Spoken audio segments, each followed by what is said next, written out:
नमस्कार, मैं हूं आपका दोस्त अतुल सिंघल। स्वागत है आपका हमारे दैनिक कार्यक्रम नमो इम्पैक्ट में। दोस्तों, कभी भी लोकसभा चुनाव का बिगुल बज सकता है।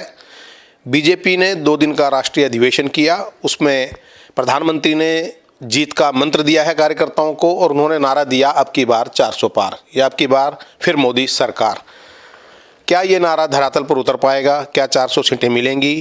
बीजेपी के लोग तो मानते हैं मिलेंगी। कितनी इसमें हकीकत है? हमारे साथ हैं डॉक्टर नंदकिशोर गर्ग, राजनीतिक विश्लेषक भी हैं। डॉक्टर साहब, मुझे याद है अटल जी की सरकार थी तो कहा था फील गुड, और नतीजा क्या निकला आपके सामने है। आज 21 फरवरी है और मुझे लगता है 21 मई तक नई सरकार का गठन, नई संसद का गठन लोकसभा का हो जाएगा। तो निश्चित तौर पर चुनाव के मोड में लोग भी आ चुके हैं, मीडिया तो बहुत पहले से ही आ गया है और बीजेपी तो हर टाइम रहती है। और बीजेपी ने तो अपनी एवर रेडी मशीन है इलेक्शन लड़ने के लिए, तो इस हिसाब से तैयारी रखते हैं। जहाँ तक मोदी जी का प्रश्न है, मोदी जी आज अनडिस्प्यूटेड पूरे विश्व में किसी भी लोकतांत्रिक देश के से कंपैरिजन करें तो भी लगभग रेटिंग उनकी बहुत ज़्यादा है।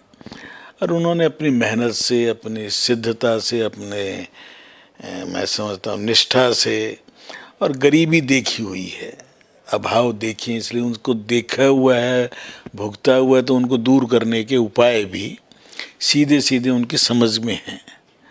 तो माताओं को, अपनी माँ को देखा तो सारी माताएं नज़र आती हैं उनको, अपनी माँ, और उनको वो सुविधाएं, वो सुख, वो ईज़ ऑफ लाइफ, जैसे आज ईज़ ऑफ डूइंग बिजनेस की तो बात हुआ करती, ईज़ ऑफ लाइफ का मोदी जी ने शुरू किया। तो इसमें तो मुझे कोई संदेह नहीं लगता कि आज मोदी जी तीसरी टर्म निश्चित तौर पर प्राप्त करेंगे। परंतु सावधानी रखनी चाहिए, जैसे आपने भी इशारा किया। मैं अटल जी से सीधी बातचीत की थी जब शाइनिंग इंडिया का जो नारा लगा, तो मुझे अटल जी आप तो उम्र में भी हमसे बहुत बड़े थे, मोदी जी तो हम एक आयु के हैं। चुनाव से पहले बात की थी अकेले में, वहीं पर पंचवटी जो उनकी कोठी थी, आज तो कल्याण उसको बोलते हैं हम, लोक कल्याण मार्ग। कल्याण मार्ग। उन्होंने मेरे से माना कि गर्ग, शायद हम जो शब्दावली का प्रयोग ये करना था कि अब चढ़ता हुआ भारत, बढ़ता हुआ भारत, एकदम हमने एंड पॉइंट जो कह रहे हैं इससे ज़्यादा फील गुड में, और केवल हमने समय से पहले चुनाव टीडीपी के कहने से कराना, क्यों नायडू पे हमला हुआ था जानलेवा, और उसने सहानुभूति लेने का कहना, मैं तेरे से सहमत हूँ, ये हमारा कदम उचित नहीं है। तो क्या ये माना जाए अब की बार 400 बार साफ साफ कहना ये उचित नहीं है? इस प्रकार से मेरा ये मानना है कि ओवर कॉन्फिडेंट हो जाएं या ज़्यादा शिथिल हो जाता है आदमी, जीते तो पड़े ही हैं, तो कार्यकर्ता, समर्थक छुट्टी 2-3 दिन आ गई इकट्ठी, चलो घूमने चले जाते हैं, ट्रिप पे चले जाते हैं। ये हुआ था। कल भी मेरे एक गुरुजी जिनसे मैं पढ़ा था, शायद 94-95 के होंगे, लुधियाना से फ़ोन आया। 1940s के स्वयंसेवक हैं, द्वितीय वर्ष शिक्षित हैं, तो अपने उम्र वालों से मिले होंगे। कहने लगा, थोड़ा सा क्वेश्चन भेजो माननीय मोदी जी को और अपनी पार्टी को कि निश्चित तौर पर जीत रहे हैं, इसमें कोई संदेह नहीं। लोगों के अंदर एक अच्छी भावना है। एक तो हर पार्टी से दौड़ के बीजेपी में आता चले, जिसकी आवश्यकता है, जहां हम कमज़ोर वहाँ लेना चाहिए। आखिर उसी आधार पर नॉर्थ ईस्ट में आज हम आए हैं, आसाम आए हैं, वो आवश्यक है। बंगाल में ज़रूरी था, केरल में आज भी ज़रूरी है, तमिलनाडु में ज़रूरी है, कश्मीर वैली में ज़रूरी है, परंतु मध्य प्रदेश में ज़रूरी नहीं है। और शायद इसीलिए कमलनाथ को हरी झंडी नहीं दिखाई, क्योंकि जहां हम बरसों से स्ट्रांग हैं। 1952 से ही मध्य भारत, मध्य प्रदेश हमारा एक स्ट्रांग होल्ड है। तो हमारे अपने ही लोग इतने हैं, और उनको भी आज शिवराज जी जैसे लोग, अभी उनको भी उचित कार्य मिलेगा, ऐसे मेरा मानना है। तो मध्य प्रदेश में कमलनाथ या उसके साथियों को लेने का कोई औचित्य नहीं बनता। लेकिन ये कहा जा रहा है कि उन्होंने तो खुद आने से मना कर दिया। अब कुछ ही कहा था ना, पर अंगूर खट्टे ही कहेगा ना आदमी, क्योंकि उनके ऊपर जब हमारे यहाँ एक मत नहीं है, हमारे सिख बंधु भी थोड़ा उनकी उस भूमिका से नाराज रहे हैं। और वैसे मैं बता दूं, कमलनाथ का सगा भांजा हमारा सांसद सहारनपुर से रहा है। तो ये व्यापारी लोग हैं, व्यापारी जहाँ हित देखेंगे उस पार्टी में जाने के अंदर आज सिद्धांत की बात तो मुझे लगता कोरी बातें रहेगी जो हमारे टाइम में हुआ करती। लोहिया जी की एक विचारधारा पर चलता। अब लोहिया का नाम लेके अखिलेश की कौन सी विचारधारा है? जयप्रकाश नारायण जी की एक विचारधारा थी, देश के अंदर बड़ी से बड़ी पोस्ट उनको ऑफर हुई थी। लेकिन ये तो बीजेपी के शीर्ष नेतृत्व को भी देखना है कि बीजेपी का कांग्रेसीकरण ना हो। मैं इसकी बात को ही कहना चाह रहा हूँ कि मेरे नेतृत्व बहुत सक्षम है, समझदार है, परंतु कई बार दूध के अंदर पानी डालते डालते इतना पानी ना हो जाए कि वो लस्सी बन जाए। तो जो आप कह रहे हैं मैं उससे सहमत हूँ कि भाजपा अपनी जड़ों से जुड़ी रहे, अपने कार्यकर्ताओं का मान सम्मान जितना भाजपा में इतना कहीं नहीं है। परिवारवादी पार्टी नहीं है, एक विचारवादी पार्टी है, तो विचार प्रमुख रहे। विचार भी क्या, राष्ट्र प्रथम, बाकी और सबका कल्याण हो। जो मोदी जी बार बार कह रहे हैं सबका साथ सबका विकास और सबका प्रयास भी ज़रूरी है, वो भी एक स्टेट्समैन वाली बात वो कह रहे हैं कि सबके प्रयास से ही तो हम आज तीसरी सबसे बड़ी अर्थव्यवस्था बनाने का संकल्प अगली टर्म में वो ले रहे हैं। तीसरी टर्म में गारंटी दे रहे हैं, और मोदी का कहा हुआ शब्द गारंटी ही है, क्योंकि वो बहुत सोच समझ के एनालिसिस करके कोई बात कहते हैं।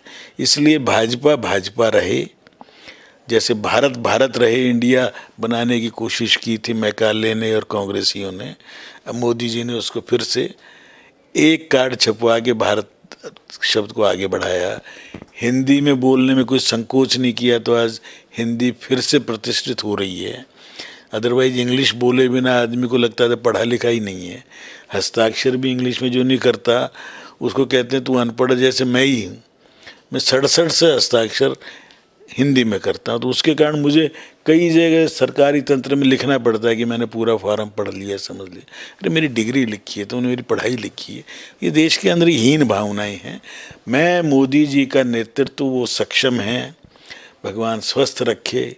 तीसरी टर्म में निश्चित तौर पर आए, चौथी टर्म में भी मोदी जी आए हैं जिनको वो आगे बढ़ाएंगे, वो आए।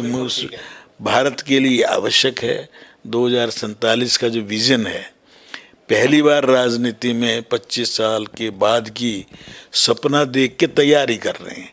अगला ओलंपिक 2036 में तो कह नहीं रहे, तैयारी कर रहे हैं। एक दिन में तैयारी नहीं होती, 20-20 साल लगते हैं, बिडिंग होती है, सारी सब चीज़ों की तैयारी मोदी जी की प्लानिंग में है। मोदी जी अपने लिए जीते नहीं हैं।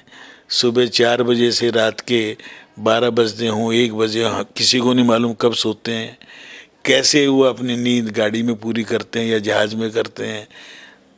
अच्छा काम करना, अच्छी मेहनत करना, सादा खाना और अच्छे जीवन सबको जीने की इच्छा जगा रहे हैं। वो बड़ी बात ये है कि प्रेरणा नहीं मैं कह रहा हूँ, बल्कि थोड़ी ज़्यादा इच्छाएं जगा रहे हैं, और उनको पूरा करने में फिर और अधिक मेहनत की आवश्यकता है। बिल्कुल ठीक है। लक्ष्य यदि आप बड़े लक्ष्य बड़ा रखा, 400 का मुझे बहुत पसंद है।